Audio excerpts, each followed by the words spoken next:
नमस्कार। कानून व्यवस्था संभालने में भाजपा सरकार नाकाम, अवधेश सिंह। समाचार विस्तार से। उत्तर प्रदेश, जहां समाजवादी पार्टी सपा के राष्ट्रीय सचिव अवधेश सिंह ने कहा कि भाजपा सरकार प्रदेश की कानून व्यवस्था संभालने और आम जनता को सुरक्षा देने में नाकाम है। कानून व्यवस्था को लेकर सरकार के सारे दावे फेल हो रहे हैं। भाजपा सरकार नफरत फैलाती है, भेदभाव करती है, अपराधियों और सामाजिक सदाव खराब करने वालों को संरक्षण देती है। इस सरकार ने 8 साल में जनता के हित में कोई काम नहीं किया। उन्होंने कहा कि जनता के बीच भाजपा की साख खत्म हो चुकी है। अपराध की घटनाएं लगातार बढ़ती जा रही हैं।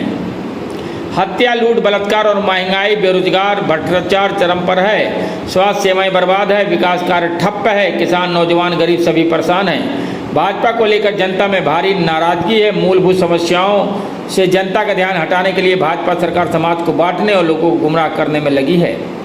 सपा राष्ट्रीय सचिव ने कहा कि जनता भाजपा की साजिश और षड्यंत्र को समझ रही है। प्रदेश की जनता लोकसभा चुनाव की तरह उपचुनाव में भी भाजपा को करारी शिकस्त देगी। आने वाले 2027 में समाजवादी पार्टी बहुमत से सरकार बनाएगी। अवधेश सिंह ने कहा कि देखिए, मैंने कहा, आपसे बताया, भारतीय जनता पार्टी के कहनी और कथनी दोनों में हमेशा अंतर रहता है। इस नौजवान साथियों को इस तरह से भारतीय जनता पार्टी के मंत्री को अनर्गल बयानबाजी नहीं करनी चाहिए। जब रोक लगा था तो रोक की बात करनी चाहिए थी। तो भारतीय जनता पार्टी की कहनी और कथनी दोनों में बहुत अंतर रहता है और नौजवानों के भविष्य से हमेशा से खिलवाड़ करते आई है और आपको स्पष्ट दिखाई दे रहा है। एक सूबे का मंत्री इस तरह से कहते थे और आम नौजवानों के साथ उनके भविष्य से खिलवाड़ कर रहा है। तो हम जहाँ तक समझते हैं कि बीजेपी की शासन जाने ही वाला है और आपने 24 में देख ही लिया, जनता ने उत्तर प्रदेश की बता दिया। तो क्या छात्र संघ चुनाव को लेकर बलिया के प्रभारी मंत्री ने झूठ बोला था? बिल्कुल स्पष्ट दिखाई दे रहा है। जब उनके सामने माननीय अधिकारियों के सामने इस तरह का बयानबाजी उन्होंने दिया और बयानबाजी दे करके और जब नौजवान साथी अपना तिथि और तय और सब कुछ करके कार्यक्रम करके चुनाव के लिए आगे बढ़े तो फिर वो मना कर रहे थे, झूठी हुआ। तो डीएम ने आखिर ऐसा क्यों किया जब उस पर रोक नहीं है? अब वो रोक है कि नहीं है? अगर रोक नहीं है तो चुनाव कराना चाहिए। तो भारतीय जनता पार्टी कहनी और कथनी, भारतीय जनता पार्टी तो शासन चला रही है। तो नौजवानों के साथ में एक संशोधन पास करके और छात्र संघ चुनाव कराना चाहिए। लेकिन आप तो कह भी रहे हैं चुनाव भी नहीं कराए, नौजवानों के भविष्य से खिलवाड़ कर रहा है। तो हमने कहा कि भारतीय जनता पार्टी जो कहती है वो करती नहीं है। सिर्फ झूठा आश्वासन दे करके 10 साल 7 साल उत्तर प्रदेश में शासन और मान लीजिए 11वें साल में अभी केंद्र में चल चुकी है और जो 400 का सपना देख रहे थे वो चली आई कहाँ 200 कुछ पे। तो चुनाव हार चुकी है, जनादेश खत्म हो चुका है और आने वाले दिनों में इसी जो नौजवानों का भविष्य का मामला है, चुनाव का मामला है, 27 में नौजवान ही समाजवादी पार्टी की सरकार बनाएंगे और नौजवानों के भविष्य से हम लोग खिलवाड़ नहीं करेंगे, उनका सहयोग करेंगे। वहीं ताजपुर डेहमा में 51 जोड़ी पहलवानों ने किया जोर आजमाइश। सपा के राष्ट्रीय सचिव ने किया उद्घाटन। समाचार विस्तार से।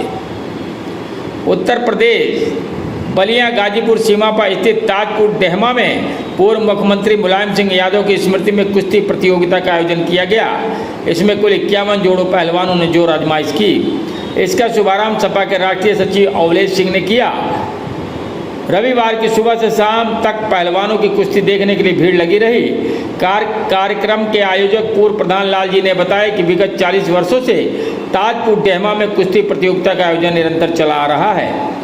इस अवसर पर राष्ट्रीय सचिव अवधेश सिंह ने कहा कि अपने नेता स्वर्गीय मुलायम सिंह यादव की स्मृति में दंगल प्रतियोगिता हो रहा है। इसमें बलिया और गाजीपुर के हजारों की संख्या में लोग मौजूद हैं और यह कुश्ती ऐतिहासिक है, जहां राष्ट्रीय स्तर के भी पहलवान कुश्ती प्रतियोगिता में भाग लेते हैं। इस अवसर पर राम निवास एडवोकेट विश्राम यादव, पूर्व MLC Kashinath Yadav, Gopal ji, PN Singh, KD Singh आदि मौजूद रहे। मुलायम सिंह यादव जी की स्मृति विराट दंगल कुश्ती प्रतियोगिता जो कार्यक्रम डेहमा ताजपुर बलिया लोकसभा के गाजीपुर जनपद में लाल जी जो पूर्व प्रधान लाल जी यादव जी हैं, जिनके सौजन्य से कार्यक्रम हो रहा है और पूरे कमेटी को, उनके सभी को मैं अपने हृदय से धन्यवाद देता हूं और साथ ही साथ यहाँ पे आए हुए सभी सम्मानित बड़े भाइयों, बहनों, माताएं, एवं छोटों सभी को मैं अपनी तरफ से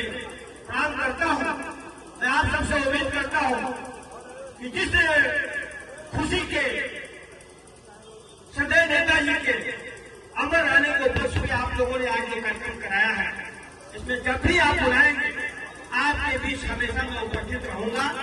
और आप सभी के लिए मैं उम्मीद करता हूं कि आने वाले दिनों में सत्ता प्रदेश में और देश में परिवर्तन होने जा रही है। तो सदैव नेताजी के नाम पे यहाँ पे पहलवानों के लिए भव्य कुश्ती की और जो भी व्यवस्था हो सकती है उसको मैं अपने राष्ट्रीय अध्यक्ष जी से कह करके और उनके कर कमलों से मैं उद्घाटन कराने का काम करूंगा, ताकि गाजीपुर और बलिया पूरे पूर्वांचल पूरे देश में अगर कोई नाम डालता है तो गाजीपुर बलिया से इतिहास बनता है।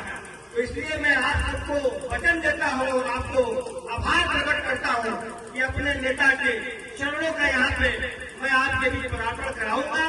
आने वाले दिनों में आप लोग इसी जोश और होश के साथ प्रयास करिए, जारी रखिए कि 27 में आपकी सत्ता आपके पास आए और जनता का सेवक बन के हम लोग काम करें, जनता की सेवा में हम सभी कंधे से कंधे मिलाकर चले।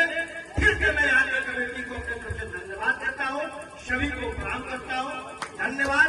जय समाजवाद। ब्यूरो चीफ एजाज अहमद सिद्दीकी के साथ रिपोर्टर मोहम्मद सरफराज, अल जजीरा, बलिया।